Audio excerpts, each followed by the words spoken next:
ఏపీలో ఎక్కడ చూసినా నకిలీ మద్యం ఫ్యాక్టరీలే కనిపిస్తున్నాయన్నారు వైఎస్ జగన్మోహన్ రెడ్డి. రాష్ట్రంలో ప్రైవేటు మద్యం మాఫియా నడుస్తోందన్నారు. లక్షల బాటిళ్ల నకిలీ మద్యం తయారు చేస్తున్నారని తెలిపారు. ఆర్గనైజ్డ్గా నకిలీ మద్యం తయారు చేసి పంపిణీ చేస్తున్నారని చెప్పారు. ఇలా క్రైమ్ చేయటం చంద్రబాబుకు మాత్రమే సాధ్యమన్నారు వైఎస్ జగన్. సిబిఐ విచారణ చేస్తే మొత్తం మూలాలు బయటపడతాయన్నారు. వ్యవస్థీకృత illicit spurious liquor, illicit spurious మద్యం అన్నది వ్యవస్థీకృత పద్ధతిలో ఏకంగా ఈరోజు మందు అమ్ముడు కాబడుతూ ఉన్న పరిస్థితులు ఈరోజు రాష్ట్రంలో కనిపిస్తూ ఉన్నాయి. ఫస్ట్ టైం నిజంగా ఒక స్పూరియస్ లిక్కర్ కానీ ఇల్లిసిట్ లిక్కర్ కానీ ఒక వ్యవస్థీకృత పద్ధతిలో ఏకంగా మద్యం విక్రయాలు జరుగుతూ ఉండడం అన్నది ఎప్పుడు ఇంతకుముందు ఈ రకమైన మాఫియా అనేది బహుశా ప్రపంచ చరిత్రలో ఎప్పుడు చూసినాం, అది కూడా ఇప్పుడు గమనిస్తూ ఉన్నాం. ప్రభుత్వ ఖజానాకు వేల కోట్ల రూపాయల నష్టం కలిగిస్తూ ప్రజల ఆరోగ్యాన్ని పణంగా పెడుతూ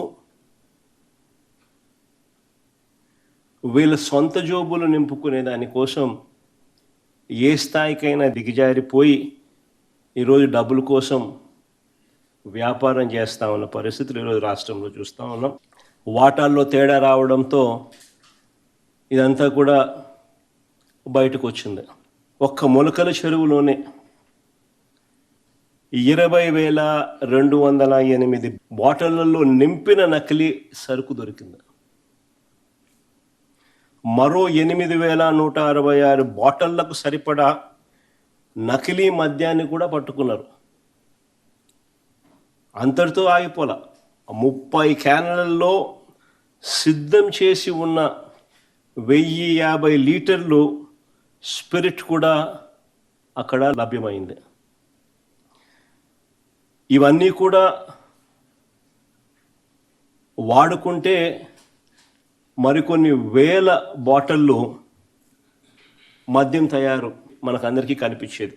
సరే, మొలకల చెరువు నుంచి కాస్త ముందుకు వస్తే విజయవాడ సిపి పర్యవేక్షణలో ఉన్న ఇబ్రహీంపట్నంలో మరో నకిలీ మద్యం ఫ్యాక్టరీ బయటపడింది. ఇబ్రహీంపట్నంలో దొరికిన నకిలీ మద్యం దాదాపుగా 27,224 బాటిళ్ళు. రాష్ట్రంలో కొన్ని లక్షల బాటిళ్ళు వీళ్ళు తయారు చేసేది వీళ్ళే.